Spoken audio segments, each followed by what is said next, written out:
Olá a todos e todas, estamos começando mais um episódio do podcast Cata Eventos e hoje estamos aqui contando com a presença da professora Ana Lúcia da Silva e do Ethan Cruz, são historiadores e já eles vão se apresentar. E o tema de hoje, desse episódio, é sobre os casos de racismo que acontecem na sociedade brasileira e como desenvolver práticas para combater esse racismo em sala de aula, nas relações sociais. E nós vamos partir de uma situação específica, de um caso que mundialmente aí ficou conhecido, que foi o caso de racismo contra o jogador de futebol, Vini Júnior, um menino, jogador do Real Madrid. Mas a gente vai pensar a partir dessa relação, dessa situação, outras relações e outras manifestações de racismo de uma maneira mais ampla. E eu já quero passar a palavra aqui para os convidados, para que eles se apresentem. Quero agradecer pelo aceite de vocês e pela disponibilidade, de fazer essa conversa. E eu gostaria que vocês se apresentassem um pouco, falassem sobre suas pesquisas, sobre suas áreas de atuação, se são historiadores, são doutores, doutoras. Então, fiquem bem à vontade. Eu passo, então, primeiro para a professora Ana Lúcia.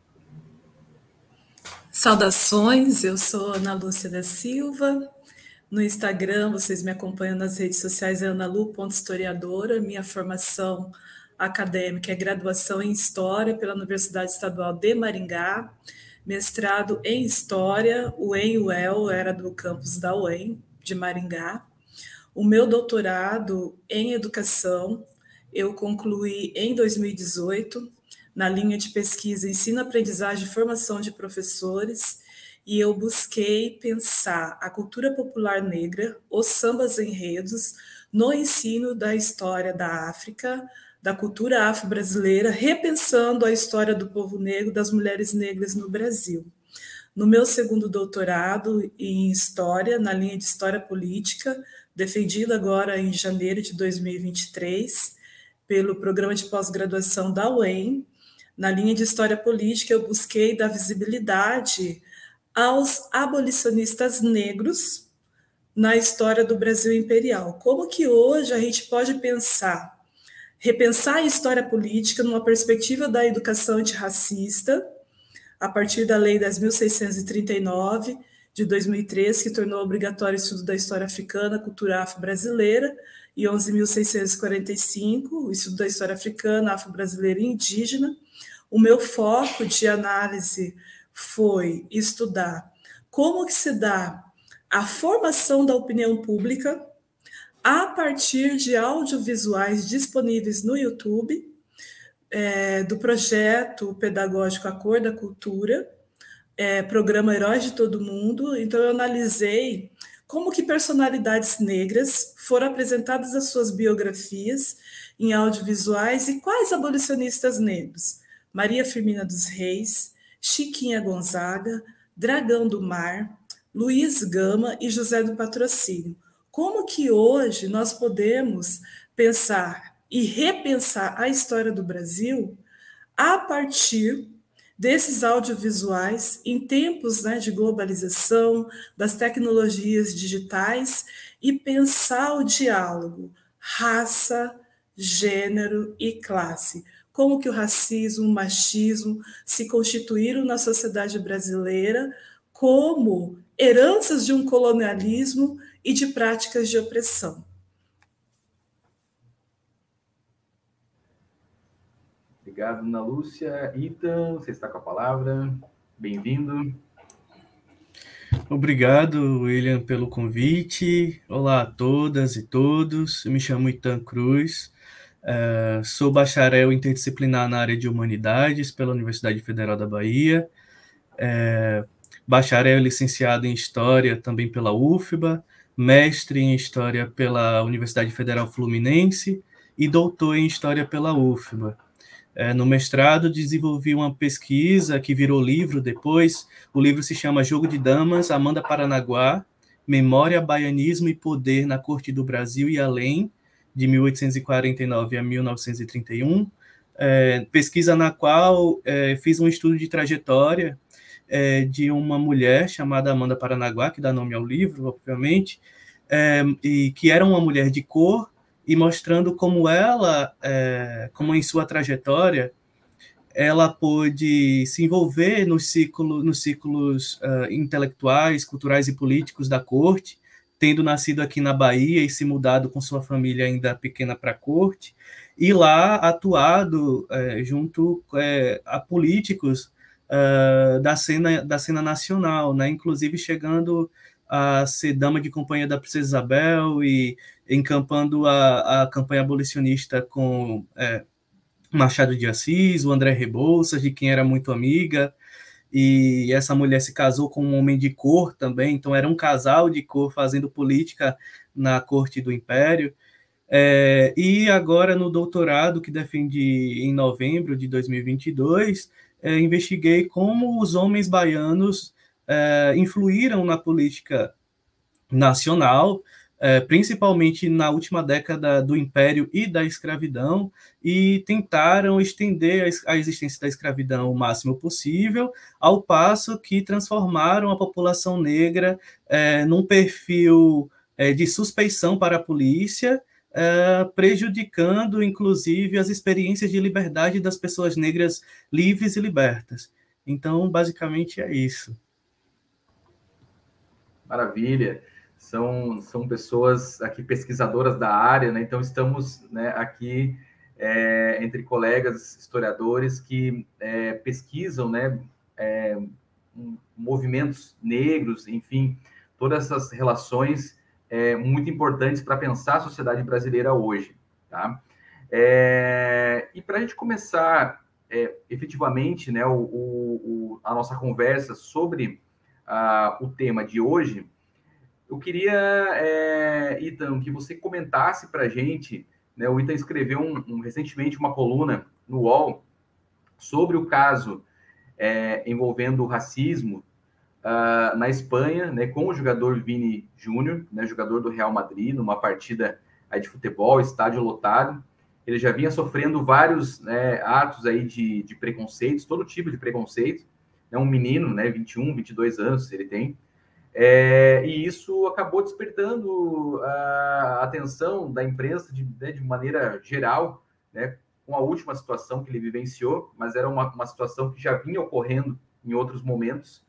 E para a gente pensar questões mais amplas, né, eu gostaria que você abordasse um pouco então, o que foi, né, esse caso do Vini Júnior, né, para a gente pensar, depois avançar nas nossas conversas. Tá? Pode ficar à vontade.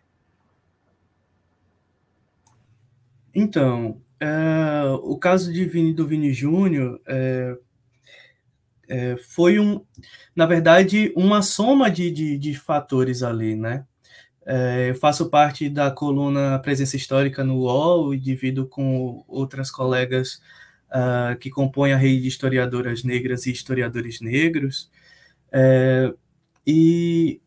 O que fica latente é que se a Espanha ela se preocupasse com os casos de racismo que acontecem dentro do país, não precisaria chegar ao 10º caso, como alguns jornalistas contaram, né, ao 10º caso de ataque a Vini Júnior para que se pudesse tomar uma providência. Na verdade, a Espanha, enquanto um país de passado colonizador, não se via incomodada com esses atos. O incômodo veio a partir de quando essa manifestação contra o Vini Júnior, esse crime que aconteceu contra o Vini Júnior, tomou proporções maiores. E quando o governo brasileiro tomou para si a responsabilidade de atuar junto a esse caso criminoso. Volto a repetir. Fica também muito evidente essa despreocupação da Espanha em lidar com esses casos, a partir do momento que na Espanha não existe uma legislação específica para se punir casos de racismo.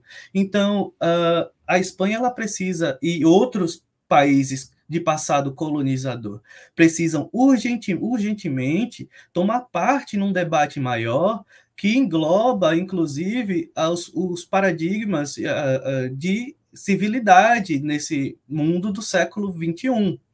né? Como lidar com essa questão do racismo a partir desse passado, que é um passado que insiste em se tornar presente a partir dessas práticas criminosas de ataques racistas que reiteram hierarquias raciais, nas quais o colonizador, o europeu, se coloca no topo dessa pirâmide e se dá o direito, se sente autorizado a oprimir outros povos, não somente negros, como indígenas também. A gente viu nos últimos anos um movimento internacional de questionamento a esses parâmetros colonizadores a partir da queda de estátuas em vários países latino-americanos que botava em questionamento justamente esses papéis nos quais europeus ocupam o centro da história de dor, de sofrimento, de violência contra povos afro-indígenas, e tentam questionar e se colocar como vetores e construtores, essas pessoas que nós, na verdade, né, que eu sou um homem negro também, faço parte dessa realidade, nós colocamos em pauta essas questões justamente porque isso faz parte de uma construção de humanidade, né? A partir do momento em que nós nos colocamos dentro das narrativas historiográficas,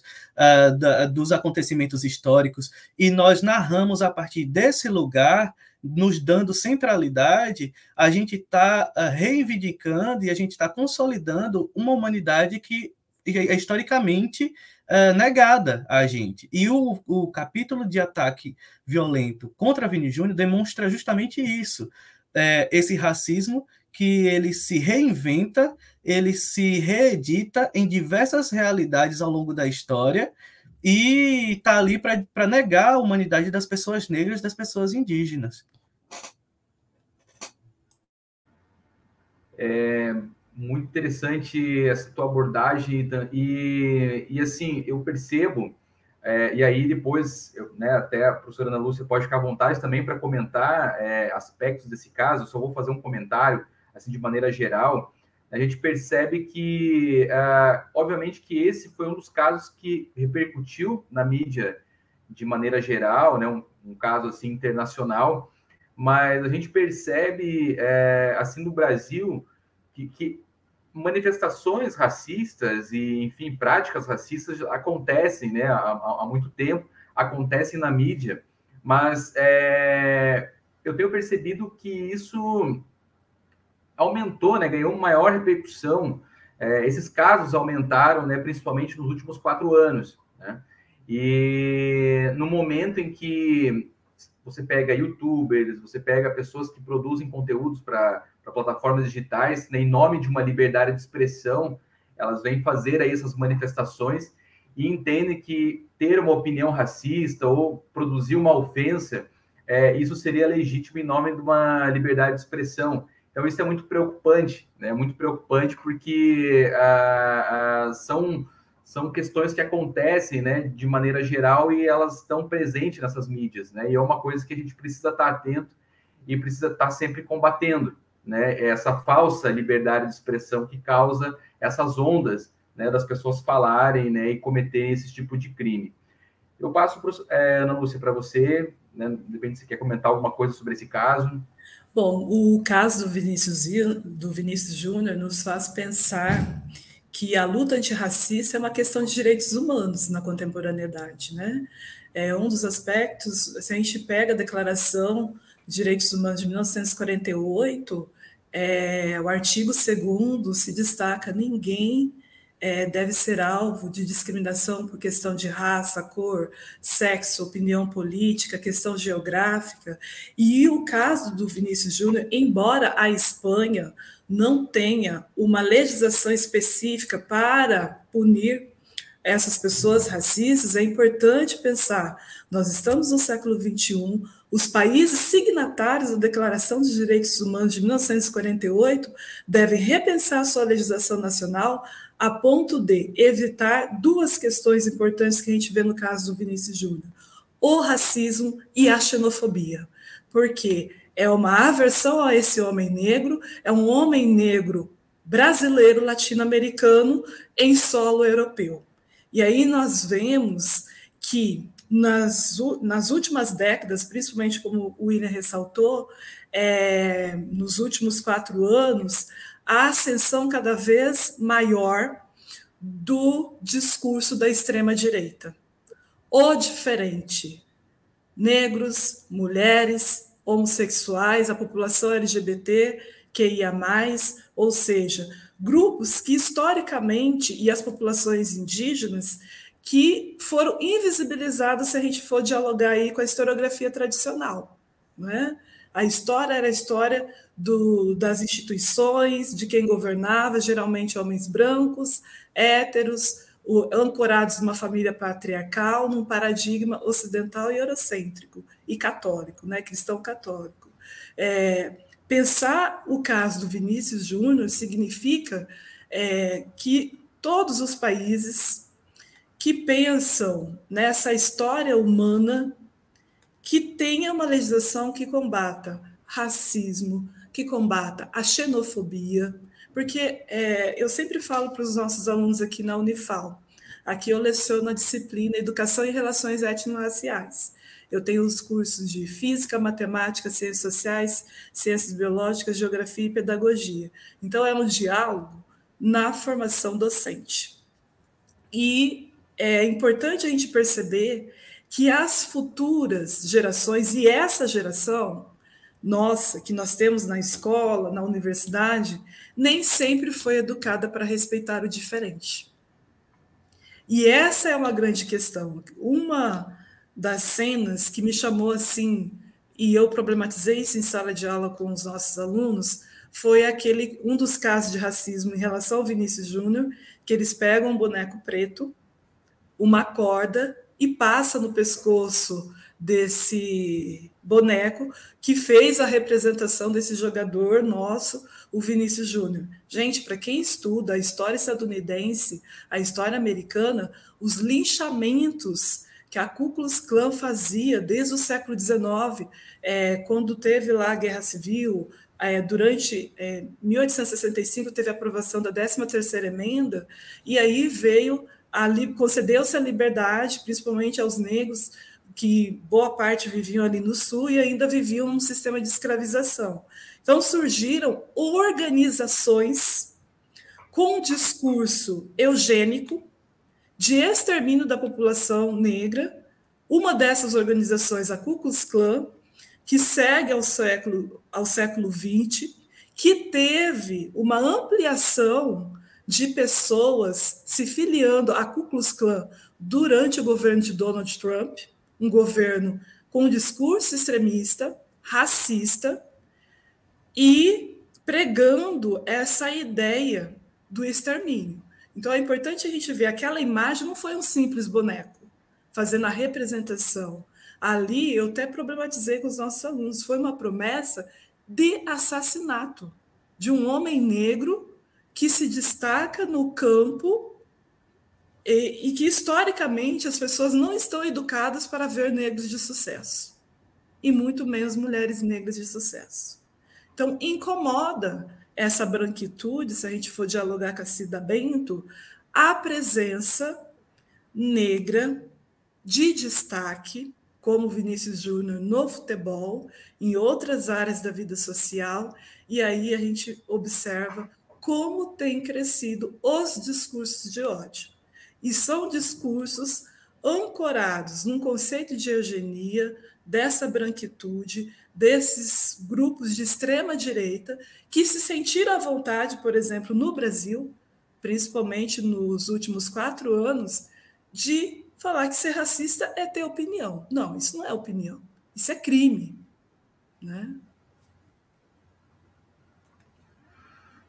Muito bem colocado, professora Ana Lúcia. E, né, tomando, né, esse caso, né, do Vini Júnior, né, como um exemplo, né, de racismo dentro do esporte, né, e a partir, né, desses comentários que vocês teceram aqui, eu gostaria que vocês falassem um pouco para nós como que esse racismo, o racismo estrutural, ele se manifesta na sociedade brasileira, né? Aonde que a gente percebe esses elementos? Essa conversa pode parecer óbvia para nós, mas muitas vezes ela não é óbvia para muitas pessoas. Por que eu falo isso? Né? Dentro da sala de aula, né, por muitos anos da educação básica que eu tive, mesmo no ensino superior, é comum você perceber alunos que fazem brincadeira, piada racista, professores que têm atitudes racistas com alunos, com né, pessoas ou personagens, né, históricos ou que não estão ali presentes, né, ali fisicamente. E as pessoas, né, muitas vezes falam, não me dei conta, ou isso não é porque é uma piada apenas, tudo mais. E a gente percebe, olha, né, estudando isso, analisando isso é uma forma de racismo presente, né? Então, parece o óbvio, mas muitas vezes não é, né? E eu gostaria que vocês falassem a partir das experiências de vocês, como que isso se manifesta, e já apontassem já para um próximo questionamento meu, que é como a gente desenvolver práticas antirracistas, né? Através da educação, através da própria história, da pesquisa histórica, tá? Eu direciono para o Ethan, né? Que a professora Ana Lúcia falou agora, então eu passo para o Ethan, depois a gente faz esse bate-volta, né? Ok. É muito interessante o que a professora Ana Lúcia falou. Enquanto ela falava, eu ficava pensando sobre... vou pegar do caso Vini Júnior e trazendo para o Brasil, correto? Como a Espanha, historicamente, em específico, não somente a Espanha, mas vou tratar da Espanha porque foi o cenário onde ocorreu esse ataque racista do Vini Júnior. Como, historicamente, a Espanha, ela tem uma dificuldade de lidar com os diferentes. Não é à toa que, até hoje, entre os próprios espanhóis, há uma dificuldade imensa de união, de identidade nacional. Mas, pegando de um ponto de vista histórico, a questão do próprio santo, que é padroeiro da Espanha, e o qual eu trouxe na reportagem do UOL, né, como o Santiago de Compostela, que, na verdade, se originou do mito do Santiago Matamoros, que foi no século IX, quando os muçulmanos estavam ocupando a Península Ibérica, e numa batalha contra os cristãos afirmaram de que viram Santiago com um cavalo branco e uma espada na mão, guerreando em favor deles contra os árabes, né, contra os muçulmanos, na verdade, contra os mouros. E como essa imagem do Santiago vai ser muito forte no país, ao ponto de que na invasão da América, né, na chamada descobrimento, entre aspas, como esse santo ele vai ser devocionado a partir do epíteto de Santiago mata índios, a partir do momento de que os espanhóis se viram nesse projeto de extermínio e de conquista contra os indígenas e se agarraram a esse ser metafísico do Santiago, e agora na América combatendo os seus inimigos, que seriam os indígenas. Mas, além disso, a gente tem também a instituição da Inquisição no século XV na Espanha, que fez com que vários judeus fossem expulsos da Espanha e fossem para Portugal e viessem para o Brasil. Então, é um conjunto de episódios históricos que reforçam esse caráter da diferença, da dificuldade ou do não querer lidar com o diferente. Por outro lado, aqui no Brasil, nós temos uma santa padroeira que é negra, e nem por isso o brasileiro se torna menos violento ou menos racista do que os espanhóis. Eu concordo com o título, enfim, com o conceito de racismo estrutural, mas eu também acredito que esse conceito ele serve para meio que não individualizar culpas que podem ser individualizadas em certos episódios. Eu entendo que as sociedades americanas colonizadas e europeias colonizadoras, elas editaram o racismo de tal forma que isso se tornou a espinha dorsal dessas sociedades. E o caso do Vini Júnior foi um desses casos. E é interessante porque quando você falava, William, eu lembrei justamente do julgamento das cotas raciais em 2012 no Supremo, no STF, julgamento no qual a procuradora Indira Quaresma, que é uma procuradora negra, ela questiona esse mito da democracia racial que a gente tem no Brasil, né? E aí ela questiona, e aí ela traz em evidência o seguinte: muitos se perguntarão, como é que o Brasil pode ser um país racista se o símbolo do Brasil são pessoas negras, a exemplo de Pelé, que é um jogador de futebol, e se o futebol é um símbolo da cultura nacional, logo Pelé encarnaria esse simbolismo máximo da nossa nação. Mas aí o que ela traz é de que muitos cientistas sociais, em seus estudos, atribuem áreas moles e duras da sociedade brasileira onde opera o racismo. Pelas áreas moles, que são geralmente a área do esporte e as áreas culturais, é onde as pessoas negras têm menos dificuldade, não vou dizer nem mais facilidade, mas menos dificuldade de poder acessar lugares de poder, e ainda assim com dificuldades. É interessante porque na última semana foi aniversário da Zezé Mota, e a Zezé Mota ela conta que quando ela foi escolhida para interpretar Chica da Silva, que foi um acontecimento na cena da dramaturgia nacional, ela foi chamada de ela é negra, ela é feia, porém exuberante. Então, a gente no Brasil lida com um racismo que muitas vezes é mascarado de ambiguidades, de, digamos assim, entre aspas, sutilezas para algumas pessoas, porque para uma pessoa negra identifica uma fala racista. Assim como a gente sabe que policiais sabem exatamente quem é negro e quem é branco no Brasil.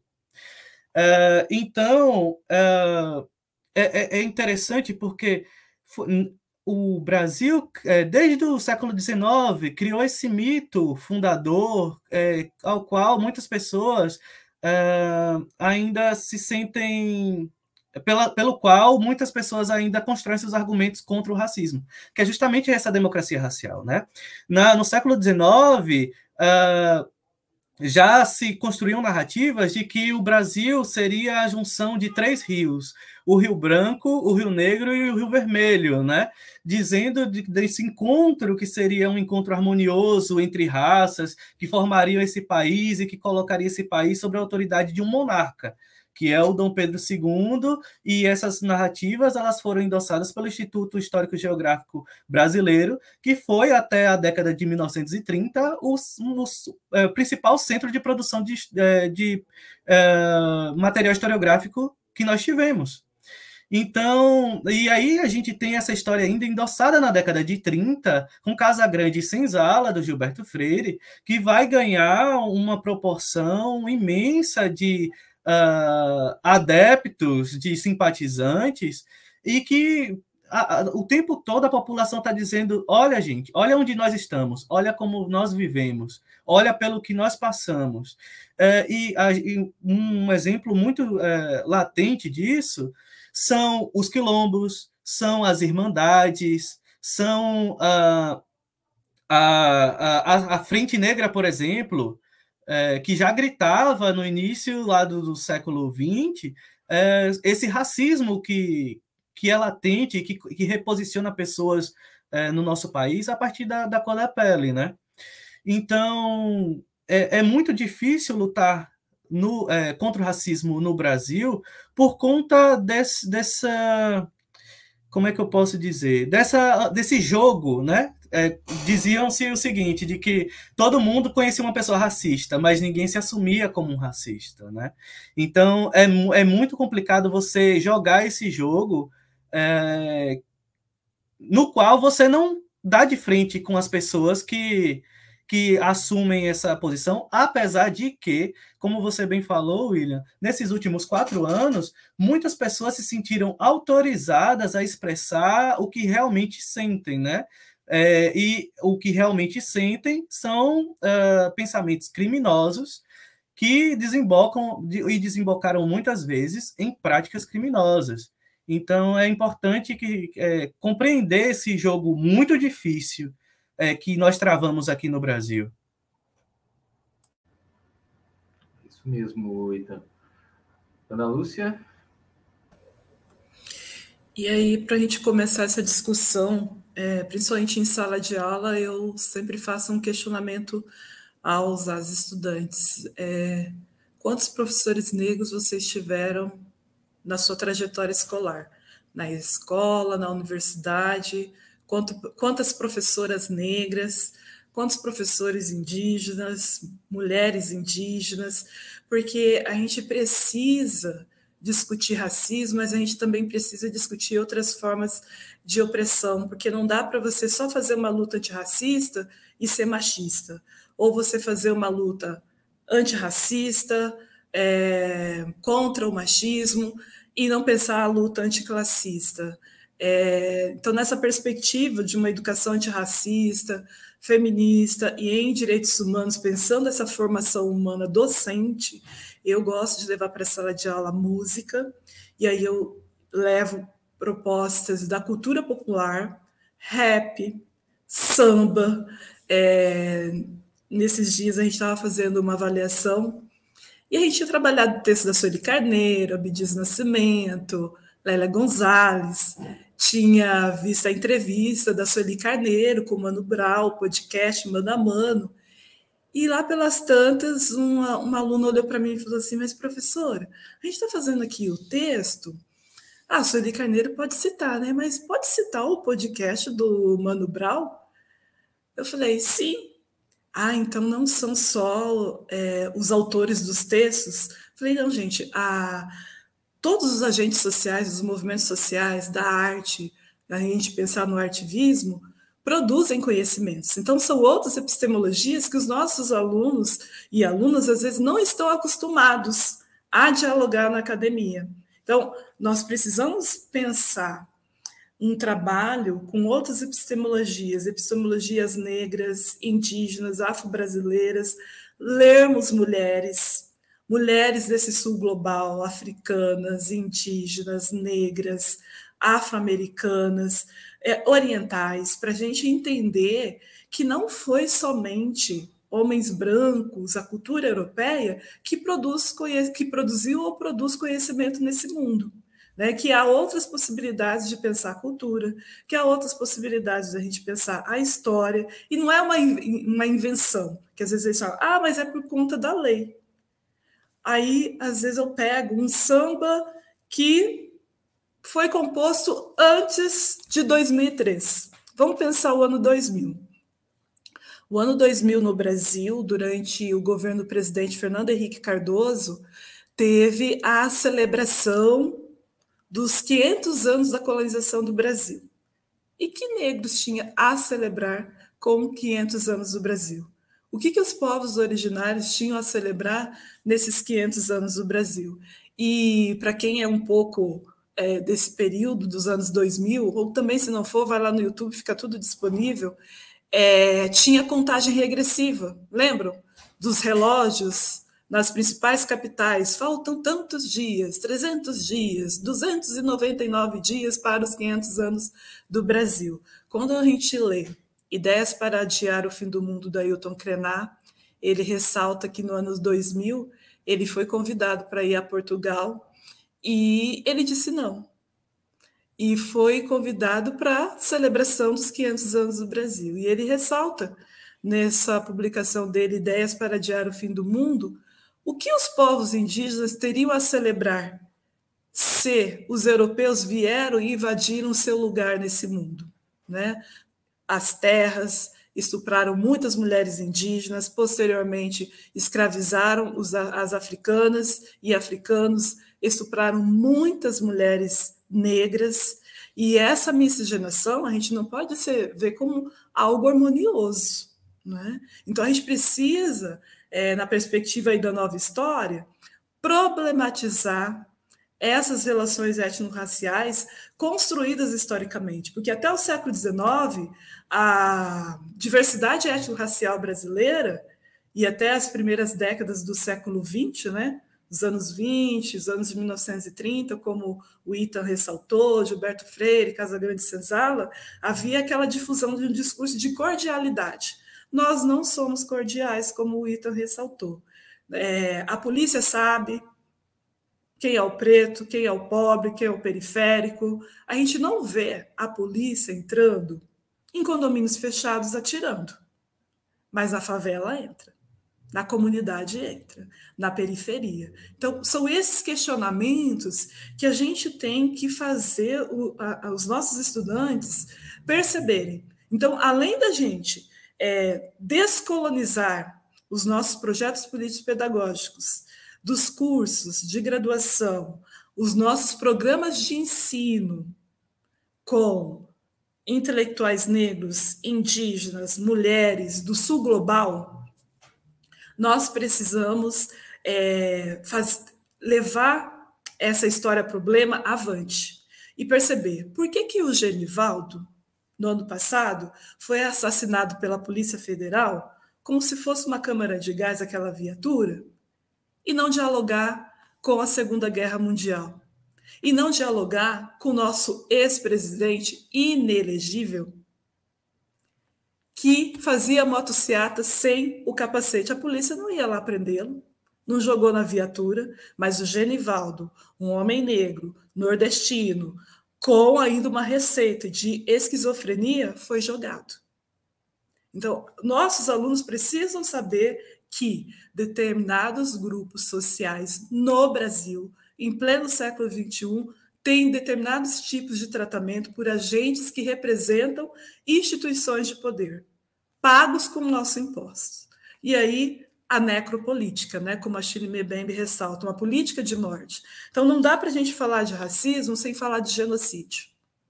Não dá para falar de racismo e genocídio sem pensar que muitos jovens negros estão vindo a óbito por mãos de agentes de segurança do Estado. Ou seja, muitas mães negras, muitas famílias negras estão chorando e fazendo do luto a luta por justiça no Brasil. Então, essas reportagens, eu falo para os nossos alunos, professora, eu não tenho tempo, eu trabalho de manhã, venho para a universidade à noite. Gente, tem o Jornal da Noite, a internet está disponível aí. A gente precisa fazer com que os nossos alunos se atentem, que a gente não está estudando uma história do passado.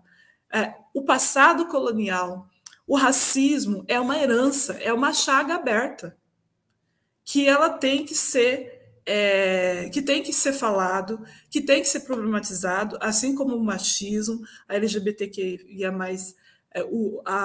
todo esse racismo que vem para essa população. Nós somos o país que mais mata essa população. Nós temos um país que a população, a juventude negra, está na estatística. Nós estamos num país que a mulher negra está na base da pirâmide social, muitas vezes sendo mal remunerada ou em condições, trabalhando ou vivendo em condições análogas à escravidão, mesmo com a PEC das domésticas completando 10 anos no nosso país. Então, a gente precisa também ressaltar que nós temos uma legislação e que não tem sido respeitada. Vamos pensar aí. Antes falava assim, não, racismo é isso, injúria racial é aquilo. Agora nós temos a Lei 14.532 de 2023, que equiparou, né, racismo e injúria racial. Ok, resolvemos na lei. Agora a gente tem que ver em que medida que os agentes do Estado, desde a delegacia onde você vai fazer o BO, vai caracterizar aquela situação como racismo. E se essas pessoas serão punidas? Por quê? A gente vai cair naquela falácia. Pega um atestado médico, pega um bom advogado, infelizmente vai lá, eu estava sob efeito de remédio. Racismo, gente, é crime, não é efeito de remédio. Racismo tem que ser punido. Não adianta fazer o videozinho, pedir desculpa e passar por isso mesmo. É o que está acontecendo. Então, continuam chamando o nosso povo de macaco. E aí, não é macaco no sentido darwinista, que vem, né, do homem primata e vai evoluindo. É no sentido de um estereótipo para desqualificar, como se a gente fosse o selvagem ou a selvagem. Então, são questões que a gente precisa, desde aquilo que a gente ensina para os nossos alunos, mas também enxergar e analisar essas reportagens da vida cotidiana. Porque não é mimimi falar de racismo, é questão de direitos humanos. E não é também só problema do negro, ou das mulheres, a questão do machismo, ou da população LGBTQIA+, a LGBTQ-fobia. É uma questão de uma sociedade que se pensa democrática, que se pensa numa formação humana e em direitos humanos. E aí a gente tem que desconstruir também o estereótipo, direitos humanos é para bandido. Né, que um discurso que ganhou força nesses últimos 4 anos aí com o governo Bolsonaro. Então, a gente precisa problematizar, temos que falar de política, e a política reverbera também questões do racismo e machismo. Olha o nosso Congresso. Né? As mulheres são mais de 50% da população, mas a gente não tem 50% da população feminina representada no Congresso. A população negra, 56%. Nós não temos 56% no Congresso, e como o Ethan ou vocês ressaltaram aí no início. Se as pessoas conhecem alguém racista, mas ninguém se autodeclara, então tá tendo algum problema aí. Eu conheço alguém racista, mas eu não sou racista. Mas está matando negro, xingando, então virou assim algo que a gente precisa pensar. Como que a nossa vida cotidiana reverbera no campo de futebol? E por que a CBF repensou o regulamento? Não fez o BO, não foi para a delegacia? Então vamos descontar lá. Fecha para a torcida, desconta ponto do campeonato. Quem sabe assim essas pessoas começam a repensar, porque ninguém quer que o time perca, não é? Então, a gente precisa punição. Não dá mais só para a gente ver receita médica, não dá mais para a gente ver vídeos na internet pedindo desculpa. Vamos pegar um caso simples. Nesse ano, eu desfilei com os meus filhos na Vai-Vai, no grupo de acesso. A X9 paulistana fez uma belíssima homenagem para Dona Ivone Lara, né? Primeira mulher reconhecida como compositora no universo do samba. Em 1965, passou a integrar o grupo de compositores da Império Serrano, porque antes ela compunha as músicas, não apresentava, era o primo Mestre Fuleiro. E aí depois descobriram, a mulher pensa e escreve. Dona Ivone Lara, a dama, né, do samba, reconhecida aí como uma das grandes compositoras, com uma voz belíssima. A X9 paulistana fez uma linda homenagem à biografia dela na Avenida.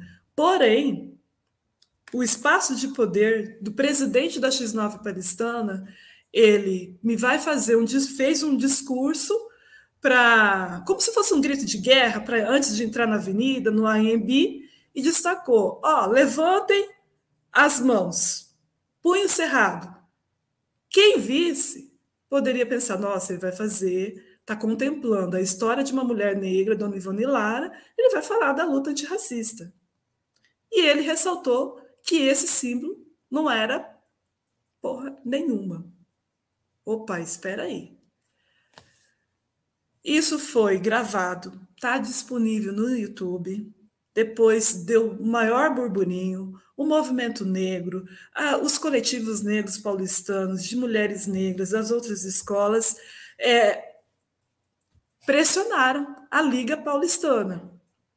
Infelizmente, embora fazendo uma grande homenagem a uma personalidade negra, feminina, no universo do samba, Dona Ivone Lara, a escola perdeu pontos e foi rebaixada. O que o presidente fez? E aí, com todo respeito, um presidente branco, pensando a cultura negra, ele me vem a público, isso também está disponível no audiovisual, no YouTube, pedindo desculpa, falando que ele não sabia que o punho cerrado era um símbolo da luta antirracista. Não, a gente não pode mais aceitar isso em pleno século XXI. que você pode ter um celular na palma da mão, estudar a história norte-americana, o movimento Black Power, os Panteras Negras, ver a luta antirracista estadunidense pelos direitos civis, ver a luta pelo fim do apartheid na África do Sul, ver a luta do movimento negro no Brasil, e você chegar num vídeo para não ser punido, porque racismo é crime, para evitar a punição, vir a público, postar um vídeo no YouTube, pedir desculpa e falar que não sabia, que não tinha letramento racial. Em pleno século XXI, onde nós temos aí 20 anos da Lei 10.639. Né? Na palma da nossa mão, a gente pode ir lá, punho cerrado, logo vai estar associado à luta antirracista. Então, é isso que a gente precisa também combater, esses discursos falaciosos. Eu não sabia. Não sabia? Então, antes de falar, estuda um pouco, prepara o seu discurso e depois entra na avenida. Né? Prejudicou uma comunidade que tem tradição do samba, a X9 paulistana. Né? Então, esses casos, como eu gosto de pesquisar o samba, eu levo para a sala de aula. Será que realmente, depois das jornadas, né, Black Lives Matter, em plena pandemia em 2020, com o assassinato de George Floyd nos Estados Unidos, com o assassinato de um homem negro num grande supermercado aqui no sul do Brasil, nós não sabemos dessa luta antirracista? Então, nós não podemos aceitar mais isso. Com certeza, Ana Lúcia, bem colocado, né? Né, depois de toda essa conversa aqui, me faz lembrar também, claro, outros temas e outros assuntos, né? Mas aqui a cidade de Pelotas é uma cidade do extremo sul, onde, né, em vários espaços da cidade se tem essas memórias da escravidão, né? Populações negras que moram aqui, enfim, né, muitos descendentes de africanos, afro-brasileiros, e me fez lembrar agora muito disso. Existem muitas memórias que são sacralizadas, né, no espaço público. Né? Então, a gente tem, por exemplo, o patrimônio, né, muitos edifícios, casarões, aqui no sul, as charqueadas, né, onde se produziam aqui o charque, depois era enviado para outros lugares do Brasil com mão de obra escrava, e que hoje são hotéis fazendas, hoje são lugares, né, espaços que as pessoas vão e tiram fotos e tudo mais. E eu lembrei que, né, tem até uma fala do historiador Durval Muniz de Albuquerque Júnior. Ele fala que um dos papéis da história, do historiador, é fazer defeitos nessas memórias, né? Ou seja, desnaturalizar essas memórias que são sacralizadas, né? Então, ao mesmo tempo que a gente tem esse patrimônio aqui na cidade, eu sei que em outros lugares do Brasil também é assim. A gente tem também esses grupos que estudam, que investigam as memórias que são silenciadas nesses espaços, né? Então, como acho que dessa conversa aqui, e eu acho que pode servir de inspiração para outros professores de história, que é o público que consome, né, que ouve esse podcast, como que a importância, né, de se trabalhar essas outras memórias, as memórias que são silenciadas, né?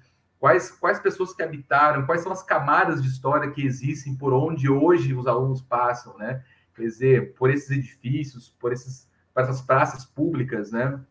Que aonde estavam, né, as populações indígenas, né, africanas, afro-brasileiros.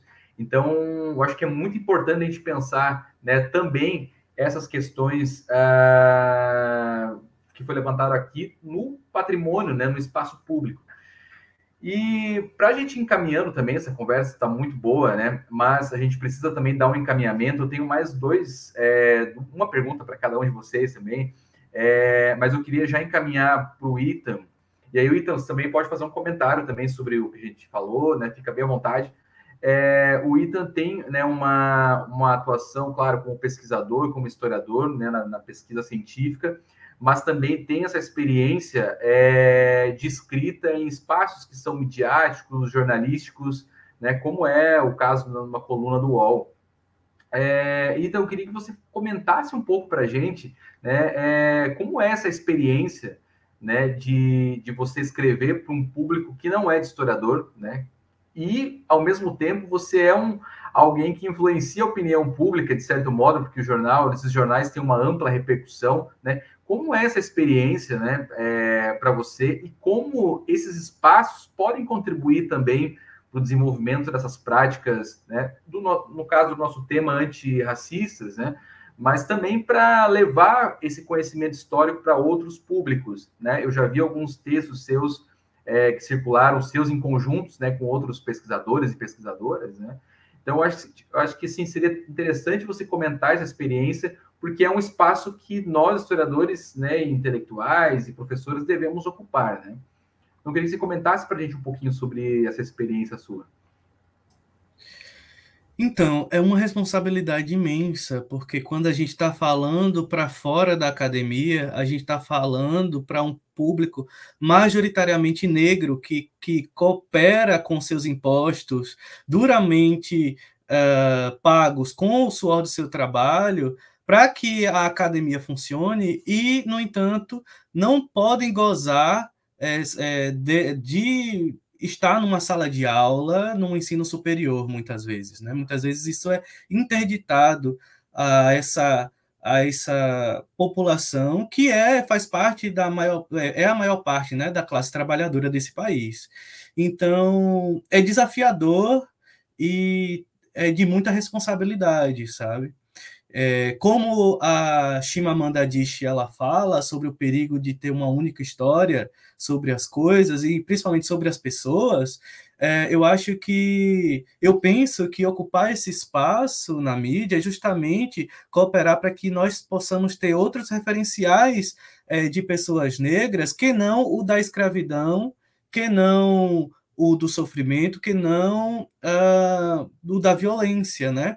E isso tudo faz parte, sim, da nossa história enquanto pessoas negras, enquanto população negra. Mas nós não somos somente isso, né? Nós não cabemos dentro de uma senzala, nós não cabemos dentro de um grilhão. A gente é muito mais do que isso. Quiseram nos resumir a isso, mas nós rompemos muitas vezes com isso. E é preciso trazer essas histórias à tona, né? Isso, por exemplo, é uma das missões da Rede de Historiadoras Negras e Historiadores Negros, de trazer referenciais sociais, políticos, de pessoas negras em lugares de poder, sabe? A própria Amanda, a qual eu estudei no meu mestrado, foi uma mulher extremamente politizada, extremamente influente no Brasil oitocentista, no entanto foi esquecida, né? Ninguém sabe que ela existiu. Ela foi chamada pela Princesa Isabel para ficar aqui no Brasil, porque a Amanda ia viajar para a Europa, acompanhando Dom Pedro II. E a Princesa Isabel fala assim, não, eu preciso que você fique aqui. E ela fala que precisava que a Amanda ficasse porque a Amanda entendia de política. Era a Amanda que fazia as articulações políticas por detrás do trono. No entanto, a Amanda foi esquecida. O Franklin, o marido da Amanda, que era um político de cor, um político hoje que nós diríamos negro, assumiu a presidência da Câmara dos Deputados. Então, a gente tem personagens, pessoas negras ocupando lugares de poder na história desse país e que, por conta de uma produção historiográfica ou por conta do próprio racismo cru, essas pessoas elas não são trazidas à sala de aula, elas não são trazidas ao conhecimento do público em geral. Então, é uma guerra que a gente está lutando, que eu acho que a gente está vencendo em alguns espaços. Eu acredito que essa coluna no UOL é um desses espaços de conquista, e aí isso ganha um simbolismo para mim, em particular, muito especial, porque quem deu o meu nome, Itan, para mim, foi o meu pai, que é um homem negro. E Itan, em Iorubá, significa história que caminha. E meu pai nunca soube que esse nome tinha um significado. Ele nunca soube que esse nome era um nome de origem africana. Então, caminhar por esses espaços, falar sobre outras histórias do povo negro, é justamente contribuir para que nós não caiamos na falácia racista de que nós só fomos escravizados durante a história desse país. né? Nós construímos os edifícios de poder desse país, mas nós também ocupamos lugares nesses edifícios de poder ao longo da história desse país. Apesar de que, não proporcionalmente ao número da nossa população e não com tanta repercussão como essas pessoas mereciam ser lembradas. Ninguém sabe, por exemplo, que o Napoleão teve um médico negro, que inclusive era brasileiro, que agora esqueci o nome dele, mas ele está sendo pesquisado pelo César Sobrinho aqui na UFBA, e o Caetano Moura. Caetano Moura foi um negro que foi para Portugal, começou a estudar medicina, porque conseguiu ter um financiador, depois ele foi para a França, terminou os estudos dele na França e se tornou um médico cirurgião de Napoleão Bonaparte. E essas histórias a gente não lembra, essas histórias a gente tem dificuldades em trazer, né, a discussão geral. E isso é muito importante porque quando a gente cresce com referenciais positivos sobre a nossa própria história, nós desenvolvemos o senso de cidadania, né, em sua completude. E aí é que está uma controvérsia, porque nós, nesses últimos 4 anos, lutamos, especialmente nesses últimos 4 anos, nós lutamos e falávamos sempre, repetidamente, nós defendemos o Estado democrático de direito. Mas a gente se esquece ou a gente não se preocupa de que uma sociedade verdadeiramente democrática, ela não pode ser racista, porque o racismo, ela interdita direitos civis, políticos e sociais das pessoas negras e indígenas, e LGBTQIAPN+, e ciganos, e diversos outros grupos sociais que são cotidianamente marginalizados, estigmatizados, mortos.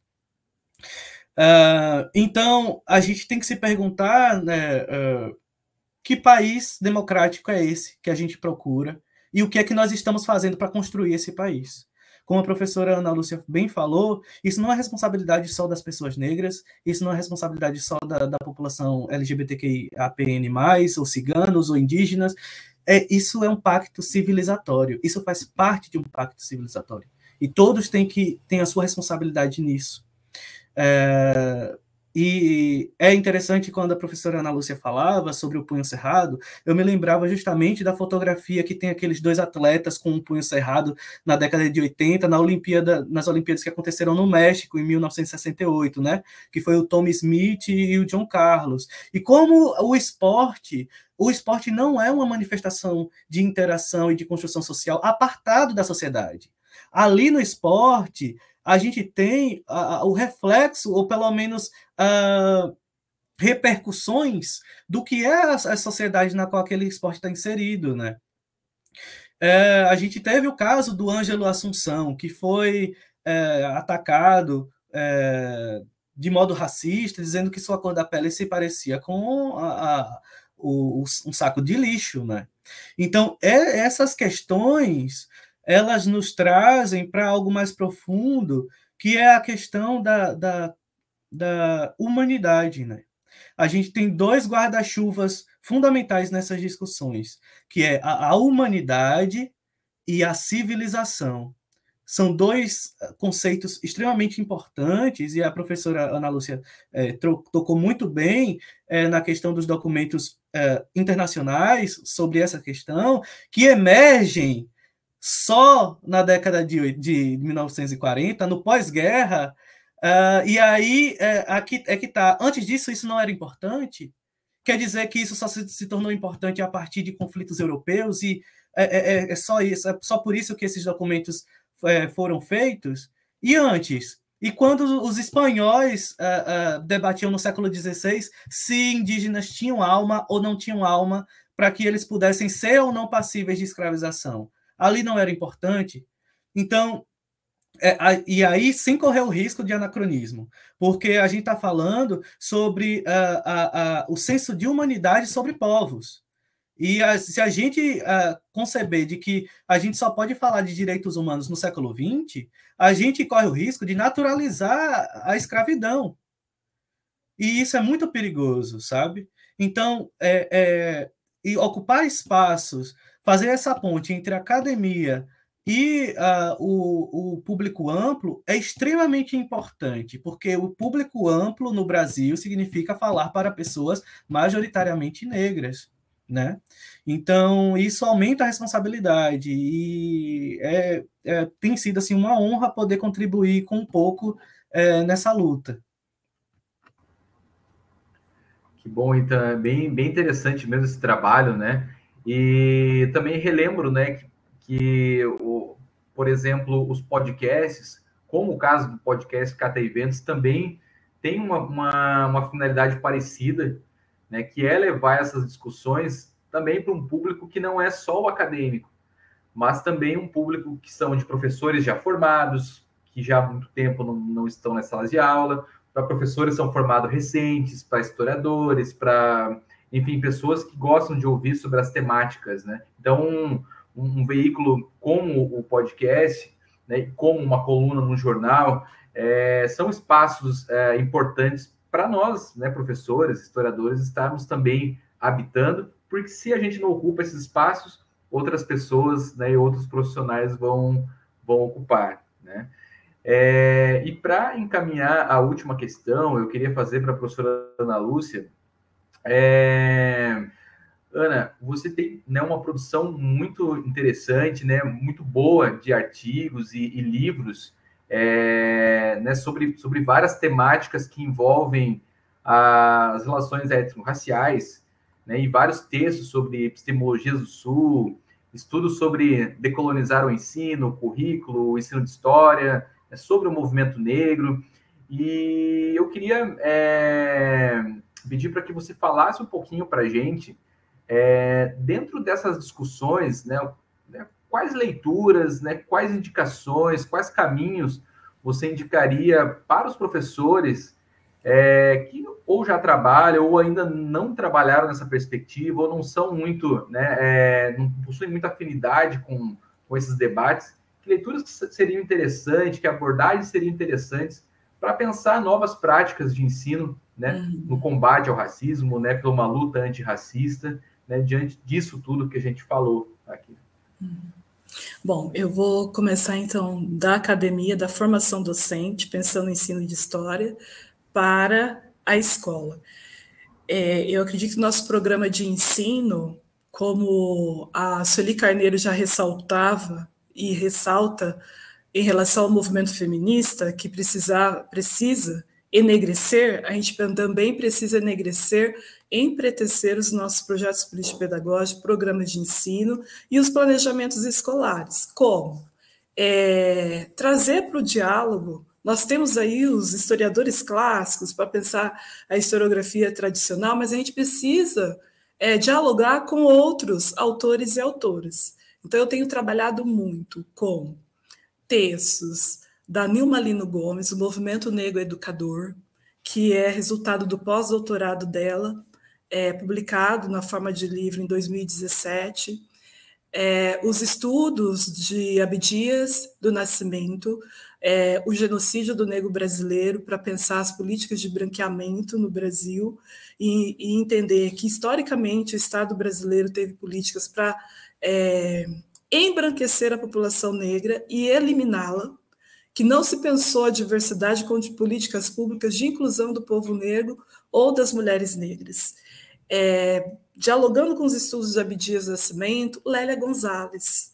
A gente não precisa esperar que Angela Davis volte ao Brasil para destacar. Leiam Lélia Gonzalez, como ela fez em 2019, antes da pandemia, quando ela veio lançar o livro dela, uma autobiografia, ela ressaltou nesse eixo, aqui do Brasil, Rio de Janeiro, São Paulo. Leiam, vocês não precisam de mim. Leiam Lélia Gonzalez. E aí a gente sabe, lendo os estudos dela, que é a pioneira dos estudos para pensar raça, gênero e classe, né? No período lá dos textos dela, a questão do sexo, da diversidade sexual. Além de Lélia Gonzalez, Maria Beatriz Nascimento, ou Beatriz Nascimento, que ela vai... historicamente, a Beatriz Nascimento no espaço acadêmico, no Rio, ela já ressaltava, olha, a história do Brasil é uma história escrita por mãos brancas. É preciso tirar o nosso povo da invisibilidade, como Ita ressaltou. Nós não somos... a nossa história não se resume à escravização. A nossa história não se resume ao tráfico negreiro. Antes desse comércio de vidas humanas, nós tínhamos história, reinos, impérios no continente africano. Então, a gente precisa revisitar a história africana. A gente precisa revisitar a história do Brasil. E aí, desconstruir essa ideia de que mulheres negras ou é a empregada doméstica, ou é a mãe preta que cuida da casa grande, cuida das crianças, e que às vezes é mal remunerada, é quase da família, mas é mal remunerada ou vive em condições análogas à escravidão. Ou a mulata do carnaval. Eu sou amante do samba.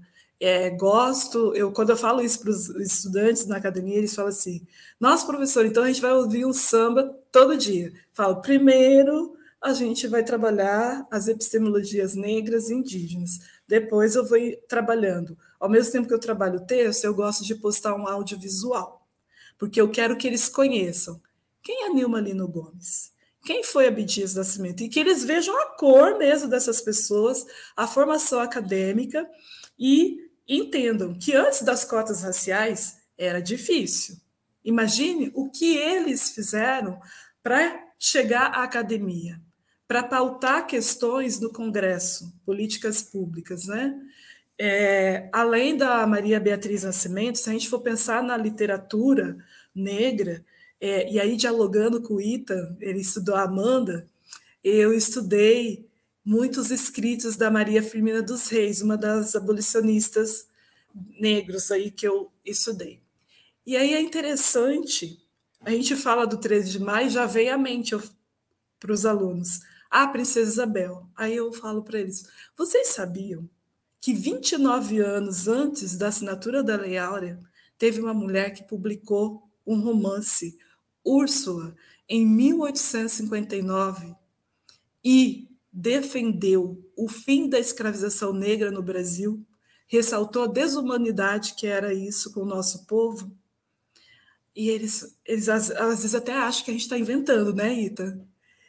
Mas isso é desconstruir o quê? O epistemicídio, que a Sueli Carneiro sempre nos vem chamando a atenção, que é a desvalorização, a invisibilização de conhecimentos e saberes, histórias e práticas culturais do povo negro africano. Sendo assim, trabalhar com os audiovisuais, eu falei para o Ângelo Priori, que foi meu orientador na linha de História Política, vamos empretecer a história política. Ele falou, Ana Lúcia, tem que trabalhar com os intelectuais da história política. Ah, mas eu estou falando vou analisar a formação da opinião pública nos audiovisuais sobre abolicionistas negros, então eu tenho que dialogar com Lélia Gonzalez, com Maria Beatriz Nascimento, com Abdias Nascimento, com Nilma Lino Gomes. Eu, ao analisar o romance Úrsula, o conto A Escrava, os poemas que ela dedicou aos voluntários da pátria, e mostrar como que foi conveniente para a nossa elite no Brasil oitocentista conceder a liberdade ao povo negro condicionado em lutar na guerra. E nos jornais argentinos se publicava lá, né, charges, que o exército brasileiro era constituído por los macaquitos. Então essa história, não somente de xingar o Vinícius Júnior, de macaco, isso na história. Então a gente precisa mostrar e não achar que isso é natural. Que isso, hoje nós temos uma legislação que é crime, que a gente precisa combater e mostrar a potência pedagógica de trabalhar biografias de pessoas comuns ou de personalidades negras, e não achar que o Brasil se resume ao futebol do Pelé ou ao samba da mulata do carnaval, mulata aí entre aspas, como a Lélia Gonzalez ressaltava, né? Aquele produto exportação. A gente precisa desconstruir e mostrar que nós temos negros e negras em diversas áreas, para que os nossos estudantes lá da escola percebam que não precisa pensar que para se dar bem na vida é só a partir do futebol ou do samba. São um dos vários possíveis caminhos. E as biografias são formas de compreender a história, mas de se escrever essa história. E nós estamos fazendo um exercício o quê? De reescrita da história, com as epistemologias negras e indígenas, principalmente, e dialogar com as mulheres feministas. Então, eu tenho feito isso e eu falo para os nossos estudantes, vamos levar, por exemplo, como trabalhar isso na educação básica? A gente não pode chegar na educação básica para o menino lá do 6º ou 9º ano, ou no ensino fundamental 1, ou no ensino médio. No ensino médio ainda dá para ler algum texto lá dos anos 70, 80, da Lélia Gonzalez, tem menos páginas. Mas por que não trabalhar com o livro de literatura de cordel, da Jarid Arraes, Heroínas Negras Brasileiras em Cordéis? Eu falo isso porque eu tenho uma orientanda de iniciação científica, que ela tem problematizado como pensar a educação das relações étnico-raciais, a história negra no Brasil e africana, nos livros didáticos do novo ensino médio, e da invisibilização, porque história sumiu o horário, né? No currículo. A sociologia, as ciências sociais, então a gente vê aí que é preciso, a minha aluna é da geografia, hein? Porque eu tenho aqui vários cursos de formação docente e pensando no ensino das relações étnico-raciais. 13 de maio, o professor lá indicou, naquele período, para trabalhar alguma questão étnico-racial. Eu falei, você não vai trabalhar Princesa Isabel, não, porque o povo negro lutou pela liberdade. E aí, o que ela fez? Ela me levou a um dos cordéis da Jarid Arraes, contando a história de Dandara. E eles começaram a problematizar. O que vocês acham que era? Jogava capoeira. Eles já imaginaram que era um homem capoeirista. Não imaginavam que poderia ser uma mulher capoeirista. E aí, ela, a partir dos questionamentos, foi mostrando, aí a gente vê a importância da história problematizada, da história problema.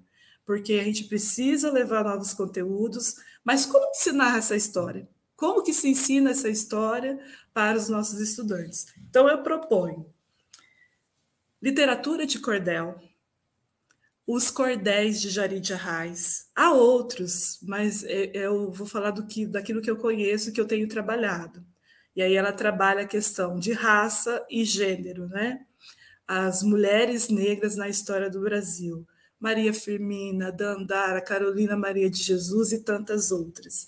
Eu proponho que a gente trabalhe o samba, os sambas enredos. Por quê? Toda vez que eu levava um samba para a sala de aula, batiam na minha porta, quando eu trabalhava numa faculdade aí no norte do Paraná, batiam na porta e perguntavam se estava tendo aula. Ou a professora está na sala? O que está acontecendo? Não se pensava que o samba poderia ensinar algo. Então, quem me acompanha nas redes sociais, eu gosto de colocar um sambinho, dependendo da minha postagem, ensine história com samba. Por quê? Voltando lá ao ano 2000, quando o Fernando Henrique propôs, né, as escolas de samba do Rio de Janeiro apresentassem um samba para celebrar os 500 anos, a Mangueira, eu fazia mestrado, e como não tinha mais escola de samba desfilando no sul do Brasil, em Maringá, eu ligava a telinha para assistir. E passou na avenida lá, e cantava assim: vim da corte do sertão para defender a nossa pátria mãe gentil, sou do Obá, o príncipe do povo, rei da ralé, nos meus delírios, o mundo novo, eu tenho fé. Aí eu falei, gente, será que do Obá é uma metáfora, é uma alegoria? Porque a comissão de frente que foi... teve os ensaios, né, com Carlinho de Jesus, tinha uma mãe negra, africana, grávida, que teve um bebê na avenida, era Dom Obá, Cândido da Fonseca Galvão. Homem negro, livre de cor, nascido em Lençóis Bahia, no século XIX, e falou, eu vou defender o Brasil na Guerra do Paraguai.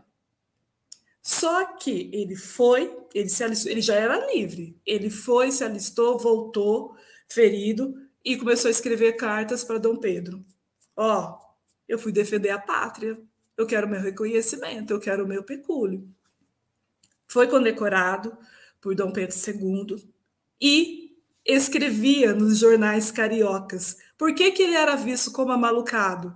Porque ele ressaltava, olha, eu defendo a monarquia, mas uma monarquia multirracial.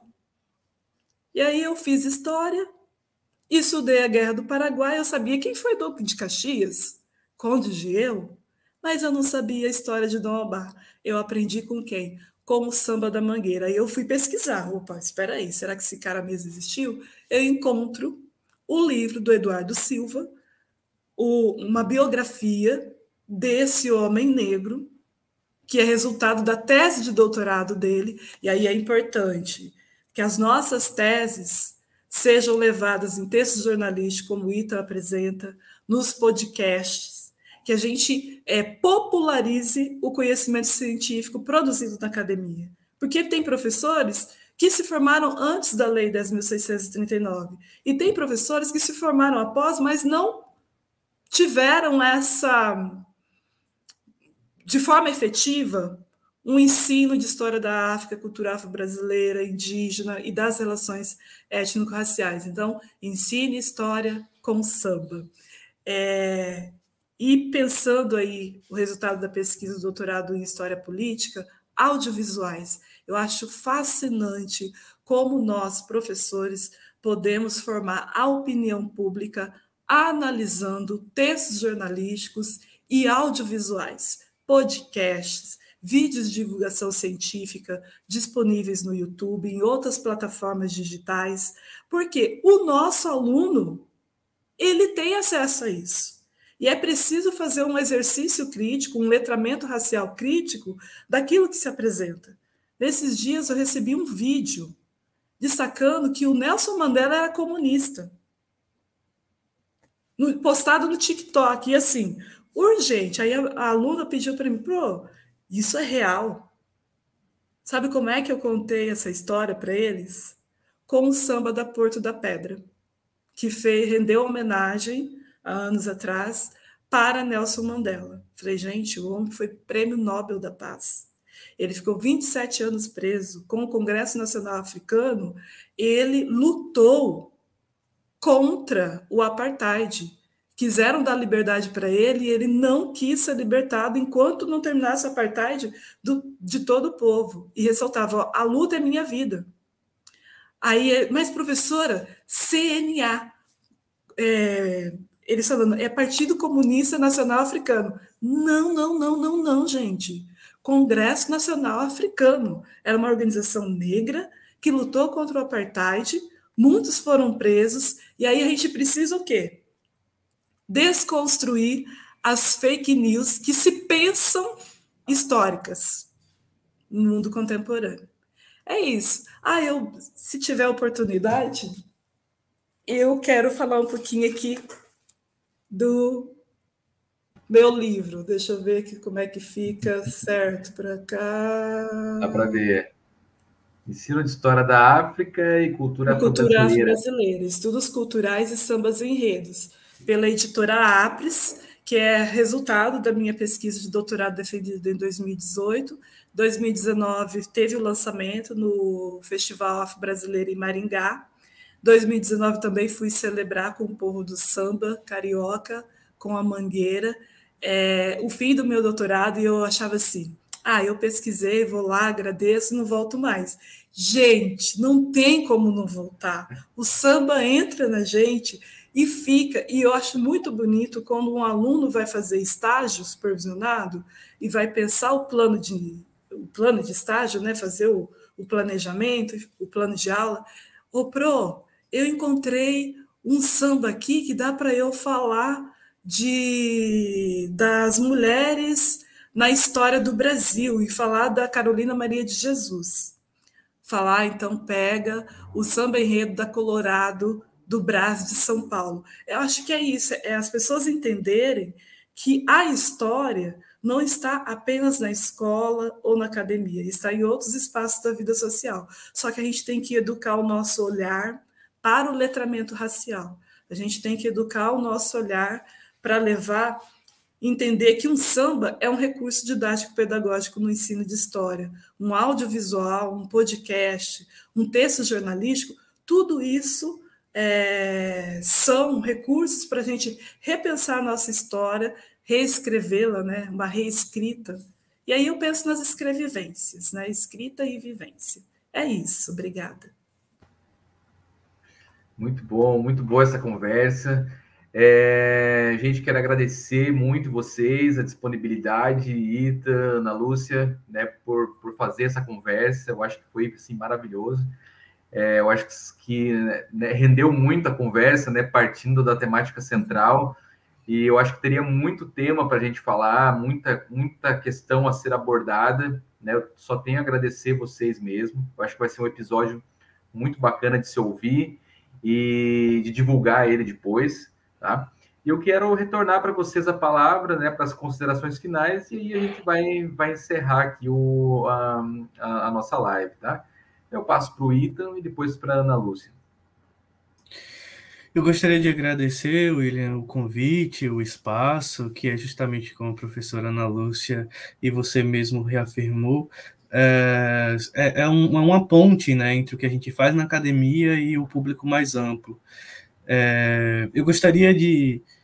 quem se sentiu interessado, curioso sobre o livro que eu publiquei ano passado, se chama Jogo de Damas, Amanda Paranaguá, Memória, Baianismo e Poder na Corte do Brasil e Além, pode ser adquirido na Amazon. É uma história de uma mulher de cor, livre, da elite. Então, são outros referenciais para a nossa história, para a história do povo negro, uma mulher abolicionista, extremamente politizada.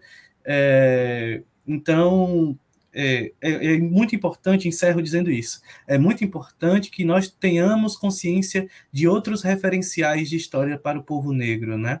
Nós não somos só jogadores de futebol, nós não só somos atores, atrizes, nós também somos intelectuais, produtores de conhecimento e que merecemos ser lidos, e que a gente possa cada vez mais ocupar outros espaços e que nós possamos conquistar o respeito e a atenção que nós merecemos dentro desse país, né? Porque nós não somos só mão de obra no sentido de construir coisas, de ser... Claro, todas essas profissões têm sua dignidade, mas nós não somos somente isso, né? Nós somos muito mais, nós somos o que nós queremos ser. E muito obrigado pelo espaço. E só lembrando também que depois, Ethan e Ana Lúcia, eu vou colocar na descrição aqui do YouTube e no Spotify o link dos livros de vocês, de como adquirir eles depois. Tá? Eu acho que é importante essa divulgação. Tá?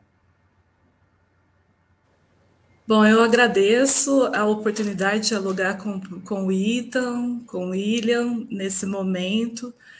Eu acho que a gente precisa mesmo falar sobre o racismo e, como o Ethan ressaltou, precisamos ler mais outros referenciais, precisamos dialogar com intelectuais históricos do ensino de história, de qualquer outra área, mas trazer à baila intelectuais negros e negras. Então, que a gente possa ler mais Maria Firmina dos Reis, Carolina Maria de Jesus, Conceição Evaristo. Nós temos tanta literatura negra com novas gerações de escritores e escritoras negros e negras que não dá mais para fechar os olhos e falar: eu não conheço.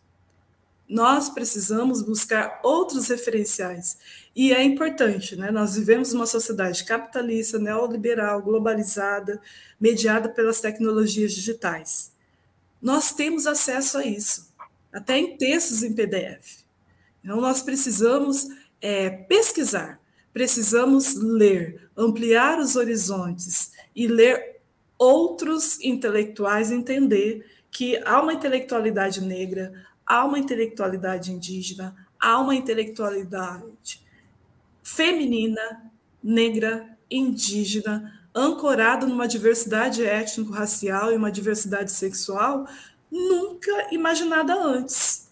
A gente tem essas pessoas, mas a gente precisa, como o Ita ressaltou, outros referenciais. Estar dispostos a ler outros referenciais e a levar isso para o ensino de história, seja na academia, seja na escola, e dialogar com a nossa família. Eu ensino para os meus meninos adolescentes um samba. Às vezes meus meninos até escutam um samba e falam: mamãe, dá para trabalhar na sua aula de história. Ou seja, a gente está com um letramento racial na nossa casa, né?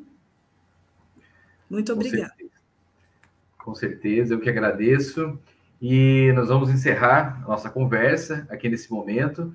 Obrigado a todos e todas que nos acompanharam. Não deixe de nos seguir no YouTube, no Spotify, no Amazon Music e outros tocadores. E até o próximo episódio do Cata Eventos.